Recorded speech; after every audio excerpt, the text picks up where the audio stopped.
podcast of Construction 2030. I have Rick Gonzalez on with me this morning. Oh my gosh, I was just talking to him a little bit pre-recording about his scope of work, and I'm so intrigued. So anyway, I'm going to let him introduce himself, and then we'll go from there. Go ahead, Rick, introduce yourself. Yes, hi, I'm Rick Gonzalez. I'm an architect with the Pascua Yaqui Indian Tribe in Tucson, Arizona. And then I also have my own private practice outside doing architecture and construction. So my role here at the tribe is the planning, design, and construction coordinator. Now, how big is do we call it a reservation, or have I watched too many movies? No, it's actually a small reservation. It's only 3 square miles, but we have about half a dozen embedded communities in different parts of the state, as well as different other states like California. So how is whenever you're planning things, like what's the number one thing that is top of the list for the tribe to support themselves and exist on the reservation? Well, of course, lately with the COVID situation, we've had a lot of federal funding, COVID safe funding.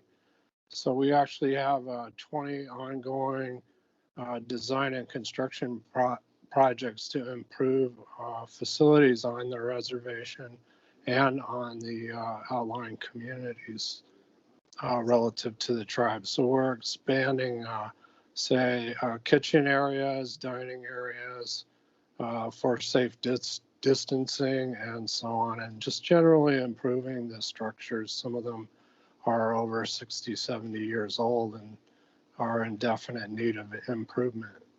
So what's your struggle every day? Like, what do you say, oh my gosh, I have to do this. This is a chronic problem. Do you have a chronic problem whenever you're doing that? Well, we always have the typical issues that a lot of reservations have with trying to get the youth employed and keeping them going and keeping them out of trouble. But we seem to be having some progress with that lately. Almost everybody that wants to work can work.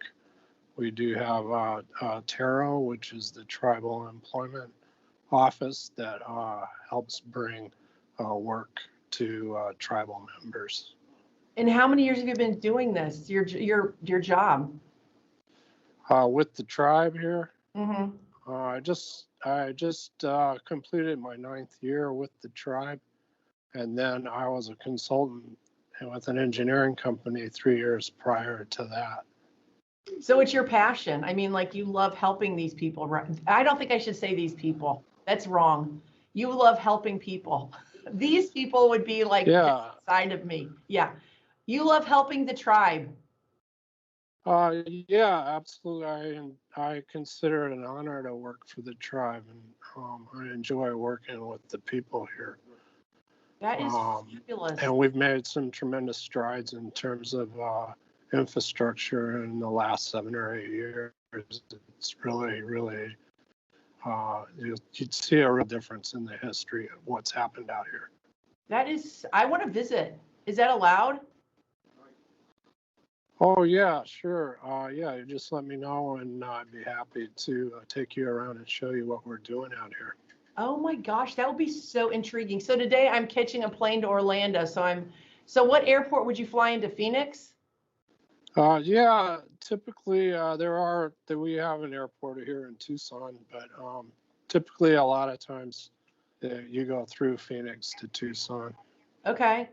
And then, so isn't the weather in Tucson like really mild and nice? It is for about half the year, and then it's really brutally hot the other half of the year. So we've got probably about 2 or 3 more weeks of good weather, and then it's going to get extremely hot. That is miserable. I mean, their hot is like beyond hot too. It's like there isn't a in between. It's just brutal. Yeah, it's very dry, so it's not like a humid hot. unless we get the monsoons, but we haven't had much rain this year. It's been really bad. Now, what, so is air conditioning a thing, or how do they keep cool? Wait a minute, how does the community keep, I'm not going to use the word they. How does the community keep cool? Yeah, we just say the tribe. That's Okay. probably a good I'm trying way to be, to I'm trying describe to be it. But, appropriate. okay, yeah, I want my words to match my we heart. have about a $500,000 grant that we got, and we've been replacing all the AC units on both the residential and commercial buildings. So, for instance, my building here in facilities, it's not like, usually it's too cold. I was telling them to turn it down a little bit. So Yeah. yeah, there's a lot of progress on that happening, particularly right now. So 3 square miles, and how many residents live there? It's about 5,000 residents here on the reservation, and then there's about 20,000 registered Yaqui members throughout the United States, basically, but primarily here in Arizona, California, and New Mexico. And then, of course, linked up with the tribes in Mexico before, there were any borders established to keep them separated. That is, I mean, I could I feel like I could sit down with a cup of coffee and just be so engrossed with the whole story of how, what a struggle it's been to keep the tribe together, and the struggles that they have, making sure that their community's together. And it's so intriguing to me. I mean, I told you my family supposedly is, the word they used was Cherokee, and then I started researching, and everybody was a Cherokee Indian. Yeah. So yeah, okay, that was a really popular, bad search. Yeah. Yeah, that was a popular thing.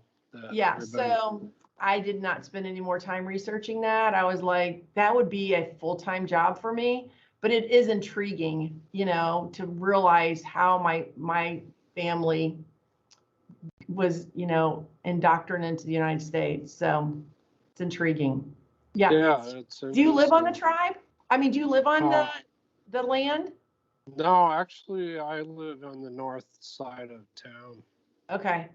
Up in the foothills.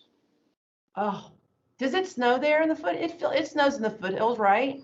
Yeah, it snows. We actually got snow here at the reservation last April. Really? It was ironic enough to, swish it off the windows of the trucks. Now, do the children do they have a school, is it elementary through high school, or what's their education that they get to go to?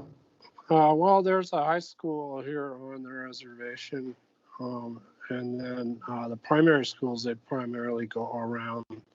There's a couple of schools real close to the reservation. Oh my gosh, I just cannot believe. It's so funny because whenever we book this podcast, you sent me a Gmail account.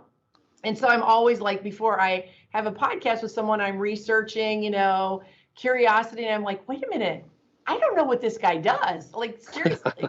And to find out, I get to meet someone that is like my whole, I don't know. I just think it's so cool. So what can we do as a community to help you?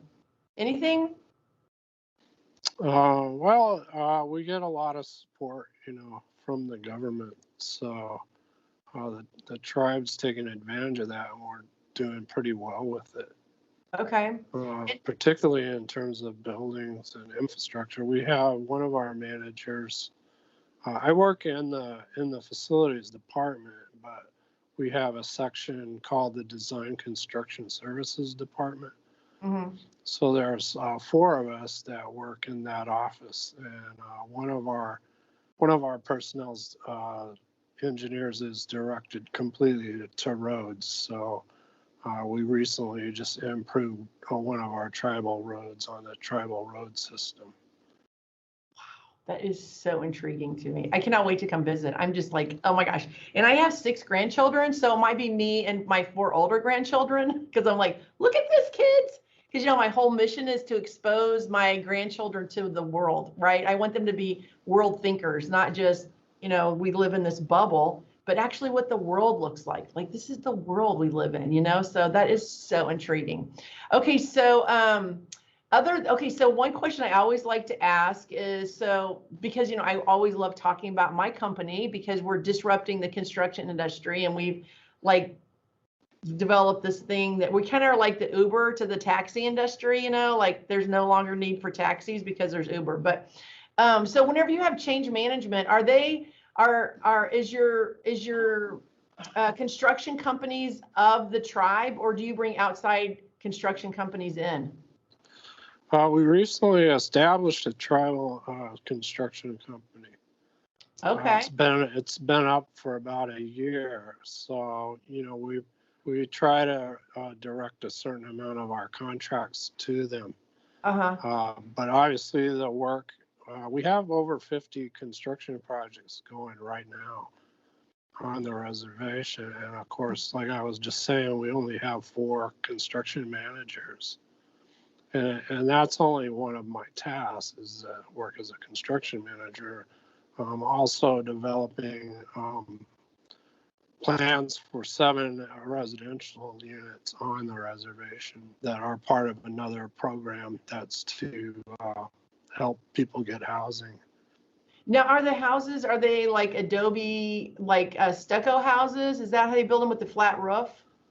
No, ironically, they're just regular houses like everybody else has.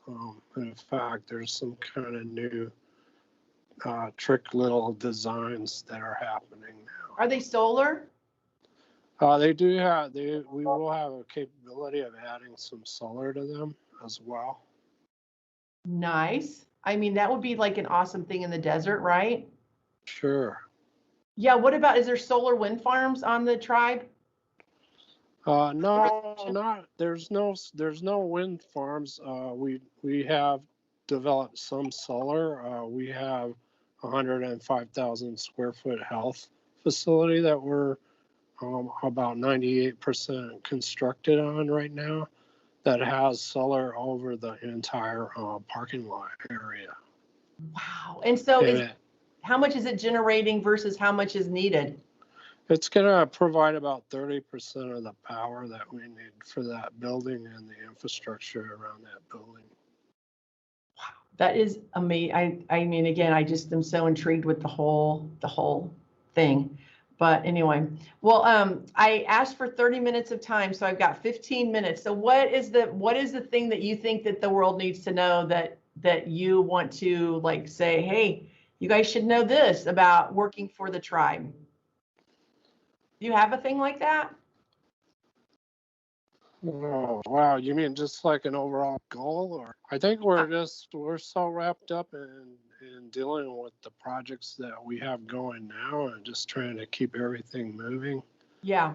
Of course, we're trying to improve it economically, you know, to keep it up with everything else that's going on. We have a small shopping center under development. That's on the corner of the reservation on one of the main roads coming in. And it's called the incubator development. So it's designed to provide spaces for people like, say, small artists, Native American artists, or different small entrepreneurs that want to do startups within this facility. So once the shells are up for the buildings for that site, we'll immediately follow up with tenant improvements for each of the different groups that are going to be involved here. Oh my gosh. Well, if they need any mentorship for entrepreneurs, that's where I live. I've never had a job. So I've always just created my jobs. I say I'm unemployable because I would go, if I had a job, I would go in and reinvent whatever's going on. I wouldn't be able to like follow the, I don't even know. I'm sure there's that's actually a good way to do it. I mean, a lot of the creativity here is spontaneous. One thing I like about being an architect here is I'm not subject to a lot of the rules that we have with the projects I'm dealing on. Yeah. outside of here, all the layers of bureaucracy and so forth. Yes. For instance, I did a design for the administration building addition, and I was able to do all the work myself, basically, as far as the design, including all the systems on the building, and then working with the contractor to get it taken care of. And we were able to cut through a lot of typical red tape that you deal with, in the city or the county. Yeah. So your creative chaos is able to like finish, like you can do the creative part and watch the whole thing happen without having to stop and divert to something else. Yeah, it's kind of a balance between chaos and order. Mm-hmm. So you have to follow a certain amount of order, or has to be followed to get the project done, right? Yeah. And to get it done properly. But then the chaos part of it becomes the creative part. That, it's the yin and yang part of it that tries to balance everything out. Yes, I know. I mean, we work with a lot of architects, and I'm always intrigued with how they get it out of their head onto paper. Like you have the vision here, how does that channel down to the paper? You know what I mean? It's so Yeah, it's definitely a process. I mean, I have a lot of construction background, and I think it's important for architects to have a lot of construction background, yes. because you have to understand how things actually go, so that your visions become a reality. Yeah. Uh-huh. Well, I sold real estate for 15 years, and whenever somebody would say, "Well, we want to build our first home," it was like a nightmare for me because their idea of having a sunroof in the garage is really a bad idea. But whenever they're now becoming the architect of their dream, you're just like, maybe we should rethink the sunlight in the garage. It's going to cost you 42,000 because you're the only one that would ever love that. But you got to be very diplomatic and be like, that might not be the best idea, but whatever you decide to do. So yeah, on the big commercial buildings, it's amazing. One of the projects we did was a billion, no, how many square feet? This huge, huge, huge facility. And they had 1,100 plan holders, and it was the first time a government project finished on time, on budget, and we managed all the documentation to make that happen. But Wow. watching the moving parts and watching, it was, and how everybody was so like everybody just throws us stuff and then we organize everything. So we're going through and we're like, oh, Mr. Architect, we're missing 17 pages. This cut doesn't go to this detail. So we're bringing all of that, to the library.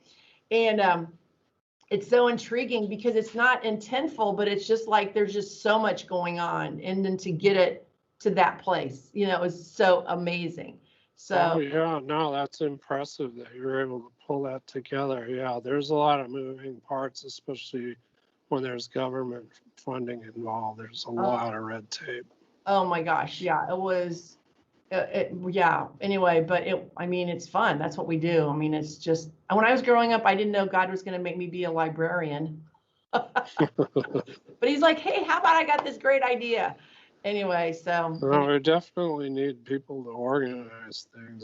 It's real important. But the chaos is good for the creative side, and that helps bring things together too. Yes, yes, yes. So have you been has there been political people come and visit the reservation? Oh yeah, there's a lot of politics. I mean, there's a lot of control, basically, with the BIA and so forth. But the tribe's been able to overcome a lot of that. A lot of our contracts now are government contracts, and we're not so much being overseen by outside, and we're able to create. Basically, we just show our competency to this product and get done without having touch over. Wow. But it's been a struggle in the amount of time that I've been here. It's a struggle from starting basically with nothing and then building up to having a really productive reservation in terms of construction and infrastructure. Yeah, and it was much needed. I mean, I've watched all these documentaries about, you know, that whole issue. And like here you sat in the spearhead of making that happen. So I'm just really excited to get to hear and get to meet you. But Thank you. I appreciate your time. I'm going to let you go back to your job, and Okay. I will definitely be in touch because I'm totally serious. I'm going to come visit, and I would love to be a mentor for anyone that's considering being an entrepreneur. I don't think it's a consideration. I think it's like this thing that happens. You know what I mean? It's like you have no control, but that's what you got to do. So anyway, I look forward to working. No, that's how we like to operate out here. So Yeah, that well, would be a sometimes great fit. yeah, it just happens. Like, what do you, and I love that you never know the rest of the story. Like, we started in a 700 square foot garage with $15,000 thinking we were doing this.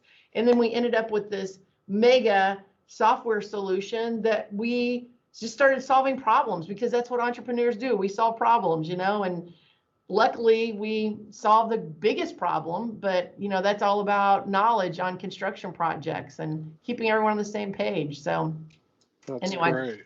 Okay, well, I appreciate you again, and I'm Thank you. so glad that I didn't Google and get to know what you do because I got to be surprised and really intrigued with what your position is. So go have a fabulous, amazing day, and I will be in touch. Thank you. I appreciate that.